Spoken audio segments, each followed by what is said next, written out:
नेपाल नगरपालिका सङ्घले काठमाडौँ उपत्यकाको समग्र विकासका लागि स्वायत्त राजधानी मेट्रो सिटी आवश्यक भएको बताएको छ। सङ्घका कार्यकारी निर्देशक कलानिधि देवकोटाले काठमाडौँ उपत्यका लगायत मुलुकका मुख्य सहरहरूको एकीकृत र व्यवस्थित विकासका लागि स्वायत्त मेट्रो सिटी आवश्यक भएको बताउनु भएको छ।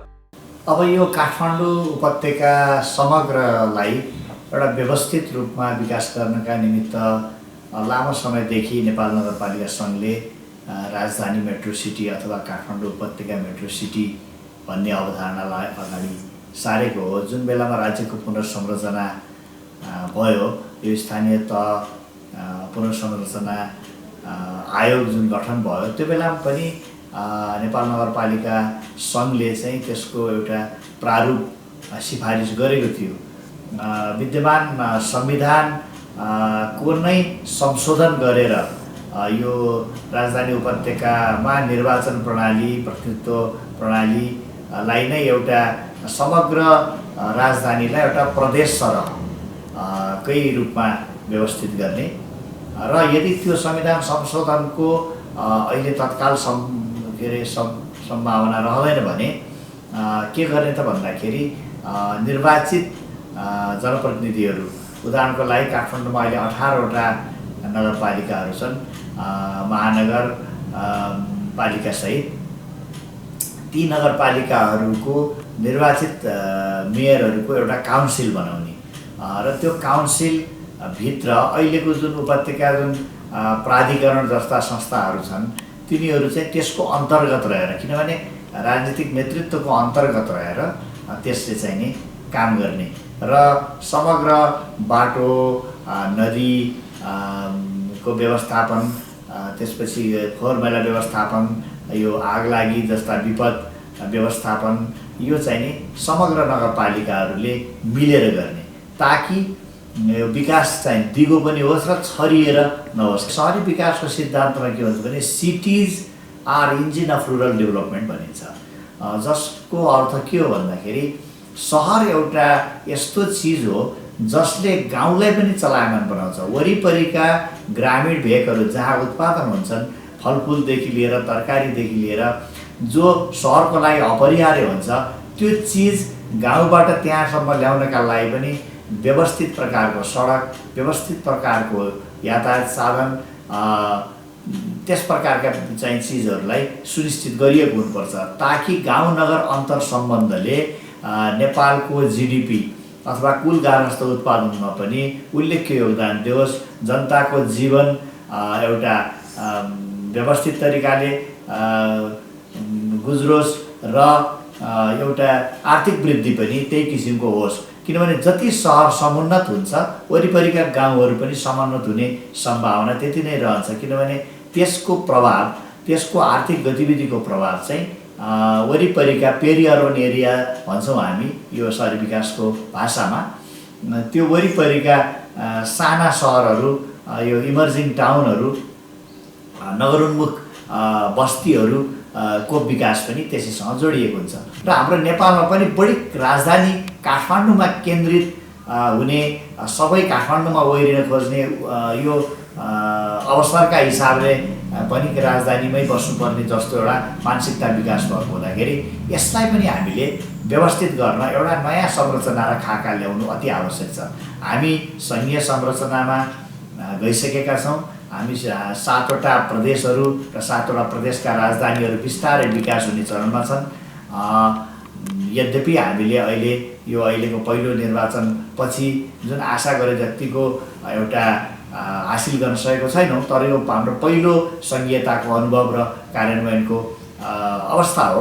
यसमा हामी निराश भइहाल्नुपर्ने पनि छैन, किनभने कानुन निर्माण गर्नेदेखि पूर्वाधार बनाउनेदेखि सबै कुराहरू तयार गर्ने हामी नयाँ एउटा राज्य व्यवस्थामा भएको हुनाले त्यसलाई समय लाग्छ। हामी आशावादी हुनुपर्छ। फेरि अर्को चरणको निर्वाचनपछि यो अहिले भएको भन्दा 2 गुणा 4 गुणा काम हुने सम्भावना हामीसँग छँदैछ। त्यो हुँदाहुँदै पनि अब राजधानी सहर र ठुला नेपालका सहरहरूलाई बेग्लै किसिमले व्यवस्थित गर्नुपर्ने, ठुलो पूर्वाधारमा लगानी गर्नुपर्ने हामीसँग चुनौती चाहिँ छ। त्यो गर्न सक्यौँ भने चाहिँ हामीले खालि त्यो ठाउँको विकास मात्र होइन, थुप्रो रोजगारी सृजना हुन्छ, किनभने हामी समृद्ध नेपालको कुरा गरिरहेका छौँ। मुलुकमा सङ्घीयताको प्रभावकारी कार्यान्वयनका लागि नेपाल नगरपालिका सङ्घले विशेष पहल गरिरहेको बताउँदै सङ्घीयताको प्रभावकारी कार्यान्वयनका लागि सङ्घीय सरकार, प्रदेश सरकार र स्थानीय सरकारको साथसाथै अन्य साझेदार संस्थाहरूले सहकार्य र समन्वय गरेर कार्य गर्नुपर्ने नेपाल नगरपालिका सङ्घका कार्यकारी निर्देशक कलानिधि देवकोटा बताउनुहुन्छ। सङ्घीय मुलुक होस् वा एकात्मक राज्य व्यवस्थाको मुलुक होस्, हरेक मुलुकको राजधानी सहरलाई बेग्लै हैसियत दिएको पाइयो। उदाहरणको लागि हाम्रै छिमेकी मुलुक भारतमा नेसनल क्यापिटल टेरिटोरी भनेर राजधानी सहर दिल्लीलाई चाहिँ व्यवस्थित रूपमा विकासको योजनाहरू गरिएको छ। त्यहाँ चाहिँ ठुलो लगानी, ठुलो पूर्वाधारको विकासको लागि बेग्लै योजना बनाउनका लागि भनेर नै प्रदेश सरह त्यसलाई नेसनल क्यापिटल टेरिटोरीलाई चाहिँ एउटा महत्त्व दिएको छ। त्यहाँ बेग्लै मुख्यमन्त्री जस्तै राजनीतिक नेतृत्व र प्रशासनिक संयन्त्र रहेको छ। अब त्यो कुनै पनि भारतको अन्य प्रान्तको अन्तर्गत चाहिँ पर्दैन। त्यसै गरी अमेरिकाको वासिङटन डिसी छ, त्यो पनि 50वटा अमेरिकाको स्टेटभित्र पर्दैन। त्यो अमेरिकाको संविधानले नै एउटा इन्डिपेन्डेन्ट प्रकृतिको राजधानी सहरको परिकल्पना गरेको थियो। त्यसको मूल मकसद के हो भने कुनै एउटा प्रान्तमा एउटा राजधानी सहर, सङ्घीय राजधानी सहरलाई राख्ने हो भने त्यो प्रान्तको मोनोपोली हुन्छ। त्यहाँ बस्ने जनताहरू एउटा अन्य प्रान्तमा बस्ने जनताहरूले भन्दा बढी त्यसमा एक्सेस हुने भयो, त्यहाँ पहुँच बढी हुने भयो, किनभने सङ्घीय राजधानी त साझा हो। त्यस कारणले यसलाई इन्डिपेन्डेन्ट राख्नुपर्छ भन्ने हिसाबले, चाहे त्यो मेक्सिको सिटी होस्, चाहे त्यो ब्युनस आयर्स अर्जेन्टिनाको राजधानी होस्, र अब एकात्मक राज्य व्यवस्था भएका जापान, त्यसै गरी फिलिपिन्स लगायतका मुलुकहरूमा पनि त्यो बेग्लै प्रकारको क्यापिटल टेरिटोरी भनेर व्यवस्थित गरिएको छ। अब अस्ट्रेलिया सङ्घीय मुलुक हो, अस्ट्रेलियामा पनि क्यानबेरा चाहिँ पछिल्लो चरणमा त्यहाँ एक प्रकारको द्वन्द्व हुने सम्भावना जस्तो देखियो। त्यहाँको राजधानी निर्धारण गर्दाखेरि सिडनीमा राख्ने वा मेलबोर्नमा राख्ने भनेर त्यो बेलामा त्यो द्वन्द्व व्यवस्थापन गर्नका लागि एउटा नयाँ ठाउँ क्यानबेरामा एउटा सानो ठाउँलाई राजधानी सहरको रूपमा विकास गरियो र त्यो अहिले सफलतापूर्वक चलिरहेको छ। अब विभिन्न मुलुकहरूमा राजधानी सहरमा मात्र एउटा आर्थिक गतिविधि केन्द्रित भयो भनेर कतिपय राजधानी सहरलाई सारेको पनि दृष्टान्त हामी पाउँछौँ। उदाहरणको लागि मलेसियामा क्वालालम्पुरबाट पुत्राजया भन्ने ठाउँमा राजधानी सहरलाई सारेर त्यसको प्रशासनिक केन्द्र पुत्राजया त अरू चाहिने आर्थिक गतिविधिको केन्द्र फाइनान्सियल क्यापिटलको रूपमा चाहिँ अहिले पनि क्वालालम्पुर रहेको छ। अब यस प्रकारको विभिन्न मुलुकको पनि अनुभव हेर्दाखेरि अब यो आर्थिक गतिविधि नभइकन र ठुल्ठुला पूर्वाधारमा लगानी नभइकन मानिसहरूले रोजगारी पाउँदैनन्। त्यस कारणले हामी एउटा कल्पना गरौँ, 7वटा प्रदेशका राजधानीहरूलाई हामीले एउटा व्यवस्थित सहरको रूपमा विकास गऱ्यौँ भने कतिवटा त्यहाँ फ्लाइओभरहरू बनाउनु पर्ला, कतिवटा हामीले चाहिँ सुरुङ निर्माण गर्नु पर्ला, कतिवटा एउटा ठुल्ठुला सपिङ मलहरू, ठुल्ठुला रङ्गशालाहरू बनाउनु पर्ला। ती सब चिजहरूको लागि ठुलो इन्भेस्टमेन्टको खाँचो, ठुलो लगानी, ठुलो जनशक्तिको खाँचो हुन्छ। अब यी सब कुराहरूको व्यवस्थापनले गर्दाखेरि नेपालको थुप्रो मानिसहरूले रोजगारी पाउन सक्छन्, थुप्रो नेपालका वस्तुहरूको बिक्री हुन जान्छ, आर्थिक गतिविधि एकदमै चलायमान हुन जान्छ। त्यस कारणले त्यो दिशा एउटा भयो र अर्को चाहिने कुनै पनि मुलुकको सङ्घीय राजधानी चाहिँ जस्तो अहिले बागमती प्रदेशभित्र हाम्रो काठमाडौँ महानगरपालिका लगायत उपत्यकाका सहरहरू छन् भने यो राजधानी उपत्यकालाई एउटै व्यवस्थित राजधानी मेट्रो सिटी भनेर राजधानी प्रदेशको रूपमा चाहिँ हामीले संविधानमै व्यवस्था गरेर एउटा बेग्लै इन्डिपेन्डेन्ट राजधानी बनाउन सक्यौँ भने चाहिँ मलाई लाग्छ यसले अहिले दिएका सेवा सुविधाहरूभन्दा अहिलेको जुन व्यवस्थापन गर्न परेको चुनौतीहरू चाहिँ हल गर्नलाई धेरै मद्दत मिल्छ। संहिताको प्रभावकारी कार्यान्वयनका लागि साझेदार संस्थाहरूले आगामी दिनमा थप प्रभावकारी भूमिका निर्वाह गर्नुपर्ने नेपाल नगरपालिका सङ्घका कार्यकारी निर्देशक कलानिधि देवकोटाको भनाइ छ। नेपालका 293वटै नगरपालिकाहरूको छाता सङ्गठन नेपाल नगरपालिका सङ्घले नगरपालिकाहरू लगायत समग्र स्थानीय तहको सुधार र व्यवस्थापनको क्षेत्रमा कार्य गरिरहेको सङ्घका कार्यकारी निर्देशक कलानिधि देवकोटाले बताउनु भएको छ। संविधान निर्माण हुँदाखेरि नै जुन स्थानीय सरकारको एकल अधिकारको लागि नगरपालिका सङ्घले सम्भावित एकल सूचीका एउटा विभिन्न क्षेत्रहरू नै तयार गरेर तत्कालीन विषयगत समितिहरूलाई बुझाएको थियो। त्यसैको फलस्वरूप हो साँच्चै भनौँ भने नगर प्रहरीदेखि अहिलेको वन्यजन्तु खानी खनिज व्यवस्थापनसम्मको हाम्रो लोकल गभर्मेन्टको एकल अधिकारमा ल्याउन सकेको। अब यसको यो आउनु नै मात्रै उपलब्धि मानेर बसेर हामी हुँदैन। अब यसको कार्यान्वयन र यसको अभ्यास चाहिँ नि एउटा ठुलो चुनौतीको विषय चाहिँ छ। कयौँ नगरपालिकाहरू सबल रूपमा यसलाई आफ्नै कानुन बनाएर अगाडि पनि बढाइराख्नु भएको छ। कतिपय नगरपालिकाहरूले अब कानुन बनाउन सक्नु भएको छैन। बनाए पनि जुन प्रकारको बन्नुपर्ने हो एउटा कानुनको सिद्धान्त संविधानवादको सिद्धान्तको आधारमा बन्नुपर्ने कानुनमा अझै परिपक्वता नभएको खालको पनि छ। तर अब यो हामी पहिलो चरणमा अभ्यास गर्दैछौँ। अब यसलाई चाहिँ कतिपय कुराहरू गर्दै सिक्दै जाने हिसाबले पनि लैजानुपर्ने भएको हुनाले हामीले यसलाई सकारात्मक रूपमै लिनुपर्छ। तर त्यसैका लागि पनि हाम्रो जस्तो संस्थाको आवश्यकता पर्ने हो। अब जस्तो हामीले नमुना कानुनहरू बनाएर पठाएको छौँ। हामीले बनाएको कानुनै हुबहु लागू गर्ने भन्ने पास गर्ने होइन कि अब एउटा नमुना भनेको करिब करिब यस प्रकारको कानुन हुनसक्छ। किनभने यसमा प्रदेशको र सङ्घको अधिकारलाई पनि खलल पारिएको छैन। यसमा एकल अधिकारभित्रको आफ्नो नगर क्षेत्रभित्रको क्रियाकलापलाई व्यवस्थित गर्नलाई जस्तो अब यो अव्यवस्थित बजारहरू छन्।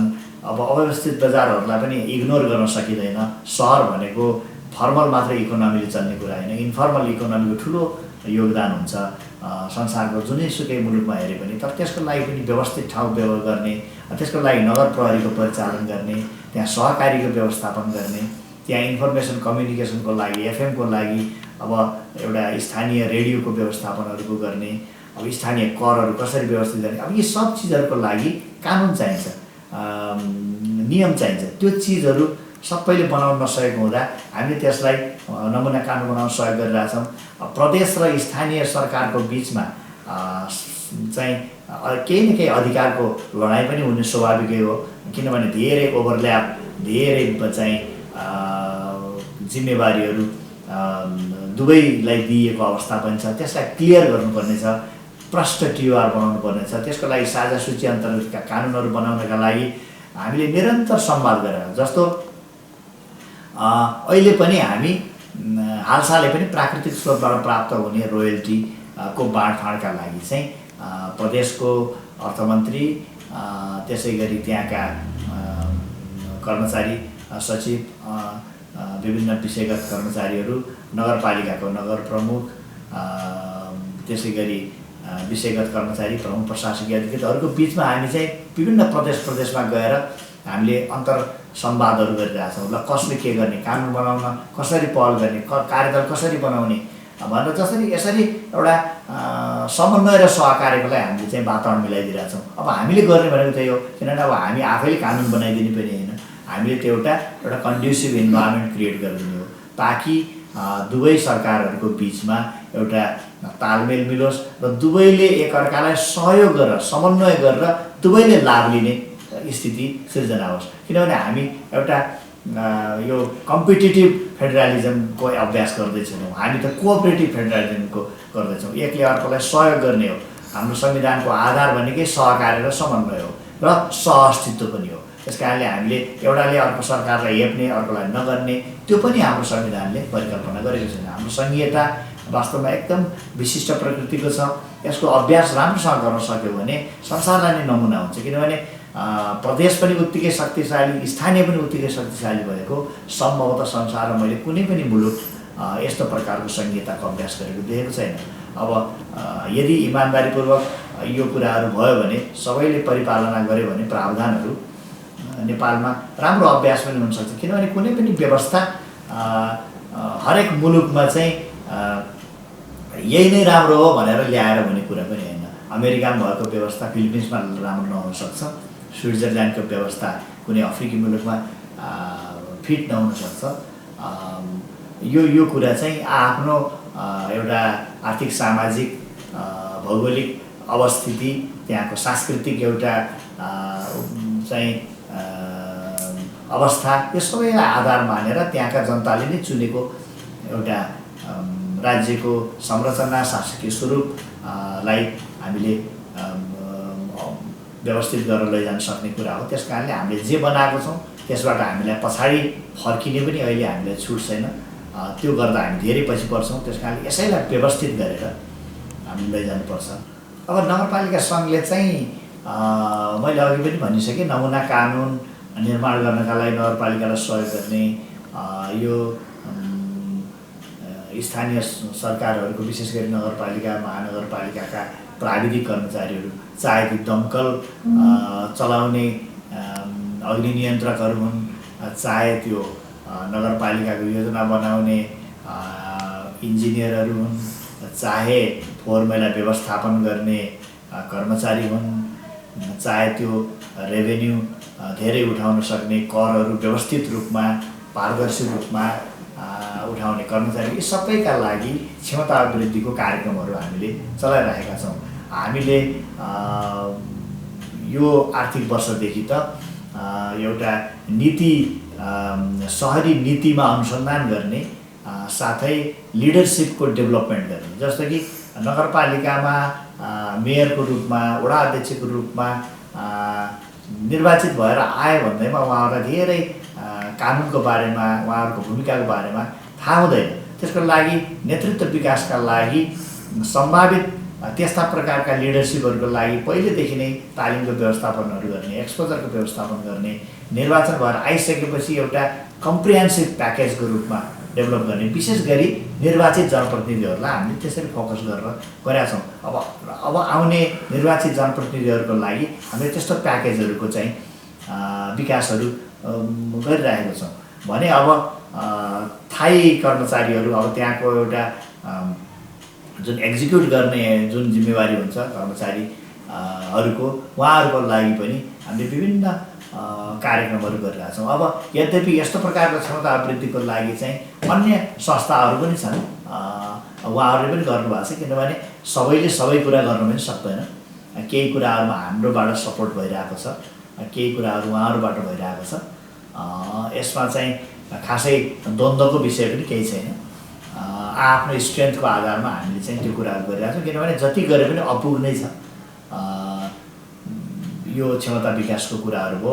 अब नीतिगत विषयमा हामीले विभिन्न विषयमा नगरपालिकाहरूलाई परेको समस्याको बारेमा पनि आवाज उठाउँदै आएको छौँ। जस्तो उदाहरणको लागि चाहिँ यो अर्थ विधेयकमा, योभन्दा अघिल्लो सरकारले ल्याएको अर्थ विधेयकमा चाहिँ बाल विकास का चाहिँ शिक्षक शिक्षिकाहरूलाई चाहिँ तलब वृद्धि गर्ने सिलसिलामा चाहिँ स्थानीय सरकारले र प्रदेश सङ्घले गरेर चाहिँ 7,000 8,000 गरेर चाहिँ तलब वृद्धि गर्नुपर्ने भन्ने किसिमको आएर चाहिँ स्थानीय सरकारलाई चाहिँ त्यो एउटा बोझ बोकाइयो। यद्यपि उहाँहरूको चाहिँ शिक्षक शिक्षिकाहरूलाई चाहिँ पैसा दिनु हुन्न थियो, बढाउनु हुन्न थियो भन्ने मेरो अभिप्राय होइन। त्यो बढाउनै पर्थ्यो। एउटा न्यूनतम एउटा पारिश्रमिकको हक, यो त चाहिँ सबैको हकै हो, यो एउटा नागरिकको। तर त्यो माध्यमिक शिक्षासम्मको जिम्मेवारी संविधानले स्थानीय सरकारलाई दिइसकेको अवस्थामा तिमीले यति तलब बनाऊ भनेर केन्द्रबाट तोकेर दिनु चाहिँ त्यो संवैधानिक कुरा थिएन। र त्यसको पनि अहिले पनि त्यसलाई निवारण गर्ने काम यो प्रतिस्थापन बजेटले पनि गर्न सकेको चाहिँ छैन। यस विषयमा मलाई थुप्रो नगरपालिकाबाट नगर प्रमुखज्यूहरूले, वीरगञ्जबाट भयो, इलामबाट भयो, विराटनगरबाट, विभिन्न नगरपालिकाबाट, अब मैले नाम लिएर साध्य छैन, मलाई हरेक दिन जसो फोन गरिराख्नुहुन्छ यसमा के भइरहेको छ। जस्तो यसको लागि हामीले पैरवीहरू गरिरहेको छौँ, हामीले एडभोकेसी गरिरहेको छौँ। हामीले मन्त्रीज्यूहरूलाई गएर भेट्यौँ, हाम्रो अध्यक्ष महासचिव लगायत गएर हामीले अहिलेको वर्तमान अर्थमन्त्रीज्यूलाई पनि भेट्यौँ। अब म हेर्छु भर्खर आएँ भन्नुभयो त्यति बेला, तर पछि पनि यसमा अगाडि बढाउने दिशामा खासै तदारुकता भएको देखिएको छैन। अब यसले गर्दाखेरि ठुलो करोडौँको राशि चाहिँ उहाँहरूको आफ्नो आन्तरिक स्रोतबाट त्यो तलबपट्टि जान्छ, गर्दाखेरि स्थानीय जनताले तिरेको करबाट गर्नुपर्ने विकासमा त फेरि प्रभाव पर्यो। अनि जनताले के पर्छ भने हामी कर तिर्छौँ, विकास केही पनि भएन भन्ने। त्यस कारणले गर्दाखेरि अब यो एक किसिमको भनौँ न अन्तर सरकार एउटा कोअर्डिनेसनले पनि ठुलो असर गर्दो रहेछ विकासमा। त्यो किसिमकोमा हामीले आवाज उठाइरहेका छौँ। अब अर्को कुरा चाहिँ एउटा पेचिलो विषय यो पनि भइरहेको छ कि विभिन्न नगरपालिकाहरू निकुञ्ज आरक्षको छेउमा हुनुहुन्छ। त्यस्तो नगरपालिकाहरूको चाहिँ यो निकुञ्जसँग यो वन्यजन्तुका विषयमा, वन व्यवस्थापनको विषयमा एक किसिमको सधैँ समस्याहरू परिरहेको हामीले सुनिरहेका छौँ र हामीले त्यसलाई यो समस्यालाई व्यवस्थित गर्नका लागि, यो अहिले परेको समस्या होइन, सुरुदेखि नै समस्याहरूको विषय भइरहेको छ। यसलाई चाहिँ हामीले हल गर्नको लागि एउटा कार्यदलै बनाएर हामीले सङ्घीय अर्थमन्त्रीज्यू, सम्मान्य प्रधानमन्त्रीज्यूसँग पनि भेटघाट गर्ने किसिमको कार्यक्रम र तालिकाहरू अहिले बनाइराखेका छौँ। अब किनभने वन चाहिँ राष्ट्रिय वन निकुञ्ज सङ्घ सरकारको चाहिँ अन्तर्गत पर्छ, त्यसै गरी प्रदेश अन्तर्गत वन पर्छ। अब यसको विषयमा अलिकति विवाद भएर सर्वोच्चमा अदालतमा मुद्दा विचाराधीन पनि छ। 2 नम्बर प्रदेशले मुद्दा हालेको छ। र अर्को एउटा हामीले बुझ्न पर्ने र धेरैले ध्यान नदिएको विषय के छ भने स्थानीय सरकारको एकल अधिकारको 21औं नम्बर बुँदामा चाहिँ वन्यजन्तु भन्ने एकल अधिकारमा राखिएको छ। अब वन्यजन्तु त स्वाभाविकै रूपमा त्यो जङ्गलमा बस्छ, त्यो त सहरमा बस्दैन। अब हाम्रो नेपालका थुप्रै नगरपालिकाहरूमा थुप्रो वनहरू पर्छन्, वनको नजिकै पर्छन्। कैयौँ नगरपालिकामा शुक्लाफाटामा, बर्दियामा बाघबाट आक्रमण भइराखेको छ, हात्तीबाट आक्रमण भइरहेको छ। गुलेरियामा हरेक दिन जसो हामी आक्रमणबाट, वन्यजन्तुबाट मान्छेहरू मरिरहेको सुनिरहेका छौँ। त्यसको जिम्मेवारी त संविधानले त स्थानीय सरकारलाई दियो कि वन्यजन्तुको व्यवस्थापन गर्ने तिमीले भनेको जस्तो नागरिकको सुरक्षाको कुरा आयो। अब त्यहाँ वन भनेको हाम्रो हो, स्थानीय र प्रदेशले यहाँ हेर्न पाउँदैन भनेर सङ्घ सरकारले भन्छ भने त त्यो त संविधानको मकसद होइन, त्यो संहिताको मकसद पनि होइन हो। यहाँनिर चाहिँ सहकारीको आवश्यकता छ र राष्ट्रिय जुन वन ऐनले स्थानीय सरकार भन्ने एक ठाउँ पनि उल्लेख गरेका छैन। हामीले त्यहाँ गएर आवाज उठायौँ, वनको ऐनको ड्राफ्ट माग्यौँ, उहाँहरूले दिनु भएन। हाम्रो साँच्चै भने तत्कालीन वनको सचिवज्यू र हाम्रो बिचमा धेरै त्यहाँ विवाद पनि भयो। उहाँले चाहिँ भन्नुभयो कि अब केही समस्या पऱ्यो भने सर्वोच्च अदालतले निरूपण गरिदिन्छ भन्नुभयो। एउटा नेपाल सरकारको सचिवको रूपमा काम गरेको मानिसले त्यस्तो प्रकारको जवाब दिन्छ भने त त्यो त संहिताको मर्म त बुझेकै देखिएन।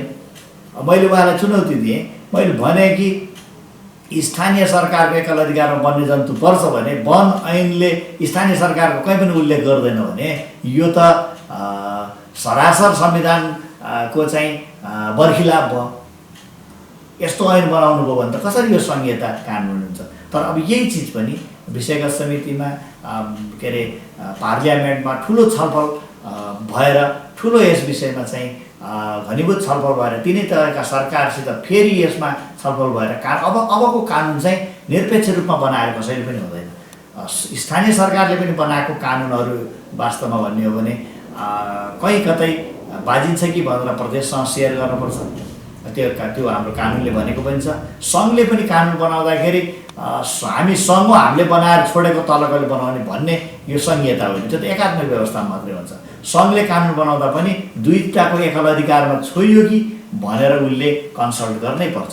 त्यस कारणले यो सब चिजहरूको लागि सहजीकरण गर्न, यसलाई व्यवस्थित बनाउन, द्वन्द्व ननिम्त्याउन र स्मुथली एउटा संहिताको अभ्यासलाई एउटा व्यवस्थित रूपमा हामीले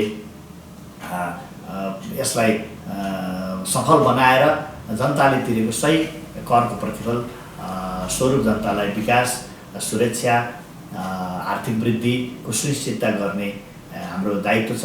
त्यसमा चाहिँ नेपाल नगरपालिका सङ्घले एउटा महत्त्वपूर्ण भूमिका निर्वाह गर्नलाई प्रयास गरिरहेको छ र नेपाल नगरपालिका सङ्घले सहरी सेवा प्रवाहलाई प्रभावकारी बनाउन, नगर सरकारहरूलाई सक्षम र सबल बनाउने, सहरी सुशासनका लागि नगर सरकारहरूलाई पारदर्शी, जवाबदेही, उत्तरदायी र समावेशी बनाउने तथा नगरपालिकाहरूको संस्थागत विकास गरी सेवा प्रवाहमा सुधार गर्ने लगायतका विविध कार्यहरू गरिरहेको नेपाल नगरपालिका सङ्घले जनाएको छ।